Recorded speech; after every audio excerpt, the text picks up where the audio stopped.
नमस्कार, मैं डॉक्टर निधि शर्मा हूँ, IVF specialist, international pride IVF और रिसर्च सेंटर से, जो कि सेक्टर 11 में सिचुएटेड है। आज हम बात करेंगे फैलोपियन ट्यूब्स के बारे में। फैलोपियन ट्यूब्स जो ब्लॉक हो जाती हैं, करीब जिनकी महिलाएं प्रेगनेंसी नहीं हो पाती, उनमें 40% कारण फैलोपियन ट्यूब का ब्लॉकेज है। तो अभी हम बात करते हैं कि फैलोपियन ट्यूब क्या होती है। फैलोपियन ट्यूब होती है जिनको हिंदी में हम नलें कहते हैं। ये यूट्रस के दोनों सिरे पे होती हैं, लेफ्ट एंड राइट। ये जहाँ से एक सिरा इसका यूट्रस से शुरू होता है और एक सिरा इसका ओवरी के पास ख़त्म होता है। जो सिरा यूट्रस की तरफ होता है वो पतला होता है, करीब 1 से 2 mm का, और जो ओवरी तक पहुँचता है वो करीब 5 से 6 mm तक आ जाता है। अब इनका क्या रोल है, फंक्शन क्या है?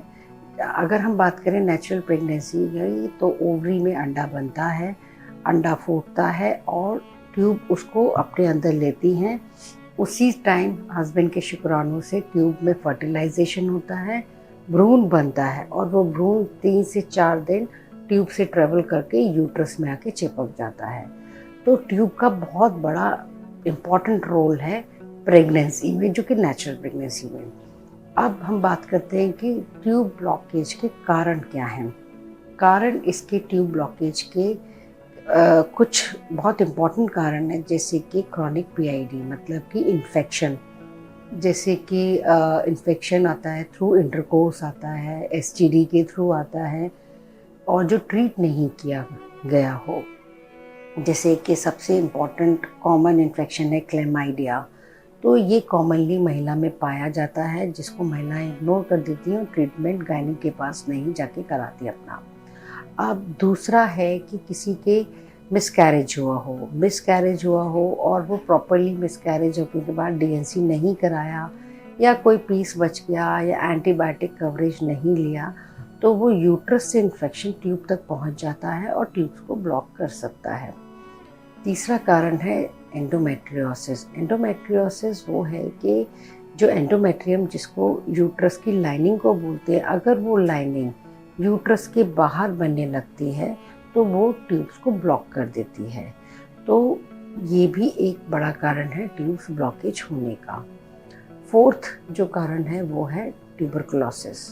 ट्यूबरकुलोसिस किसी को, अगर बच्चेदानी में अगर ट्यूबरकुलोसिस है, वो बच्चेदानी से ट्यूब तक पहुंच जाता है और वो ट्यूब ब्लॉक कर देता है। और ऐसा कारण है कि किसी महिला की कोई सर्जरी हुई हो, तो वो सर्जरी की वजह से अंदर सारे एडिशंस हो गए हों और वो ट्यूब ब्लॉक कर दिए हों।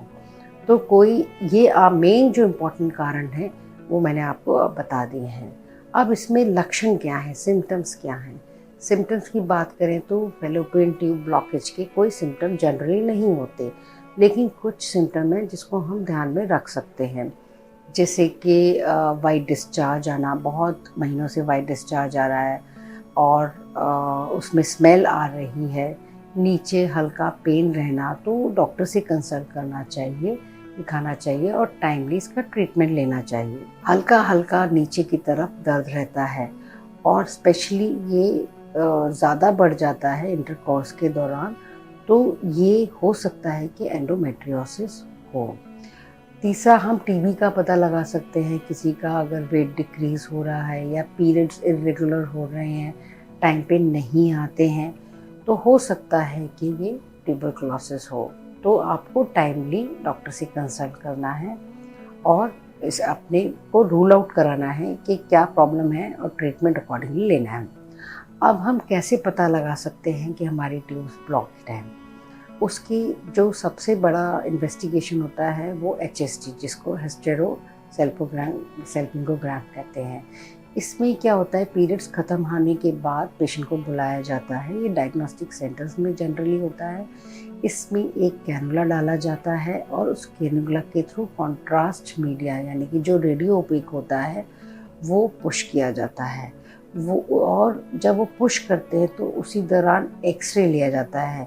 ये रेडियो ओपेक मीडिया यूट्रस से होते हुए ट्यूब में जाता है, और अगर ट्यूब ओपन होती हैं तो वो ओपन होती हुई दिखती हैं और एक्सरे फिल्म ले ली जाती है, जिससे पता चल जाता है कि ट्यूब ओपन है। अगर स्पिल आ रही है तो दोनों तरफ आ रही है तो दोनों ट्यूब ओपन है।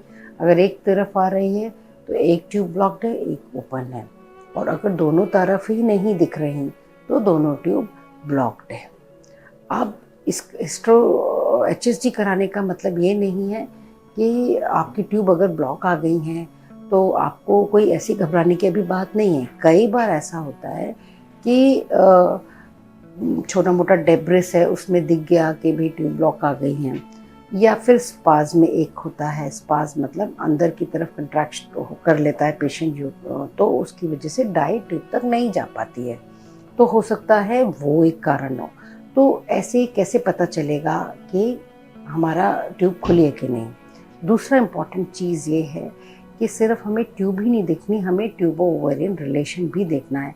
इस HSG से हमें ये तो पता चल जाएगा कि अंदर ब्लॉक है कि नहीं, लेकिन बाहर का हमें नहीं पता चलेगा। उसके लिए हमें क्या करना चाहिए और 100% कि हमारी ट्यूब ब्लॉक्ड है कि नहीं ये पता करने के लिए क्या करना चाहिए। तो उसके लिए प्रोसीजर होता है लैप्रोस्कोपी, जो कि बेहोशी के अंडर किया जाता है। इसमें लैप्रोस्कोपी में ट्यूब्स का शेप और उसमें डाई जा रही है कि नहीं ये सब दिख जाता है। और भी इसमें ट्यूब से रिलेटेड चीज़ देख सकते हैं कि एडिशंस हैं कि नहीं, ट्यूब में पानी है कि नहीं, ये और उसका कारण ट्यूब का ब्लॉकेज का भी पता चल सकता है। तो और अगर डेब्रिस है या फिर स्पाज्म की वजह से है तो ट्यूब्स लैप्रोस्कोपी में ओपन दिखेंगी। अगर ब्लॉक्ड हैं तो फिर अकॉर्डिंगली डॉक्टर से कंसल्ट करना चाहिए और आगे का प्लान करना चाहिए। अगर सिंगल ट्यूब खुली है और सिंगल ब्लॉक्ड है तो भी डरने की बात नहीं है, आप डॉक्टर से कंसल्ट करिए। IUI से चांसेस प्रेगनेंसी के रहते हैं, 50% तो कम से कम प्रेगनेंसी के नेचुरल के भी रहते हैं। तो आपको मेरा ये वीडियो कैसा लगा आप कमेंट बॉक्स में बताइए। इससे रिलेटेड आपकी कोई क्वेरी और जानकारी लेना चाहते हैं तो आप कमेंट बॉक्स में पूछ सकते हैं और जो नीचे दिया गया नंबर है उस पर संपर्क कर सकते हैं। मैं और मेरी टीम आपको जो भी मदद होगी करेगी। नमस्कार।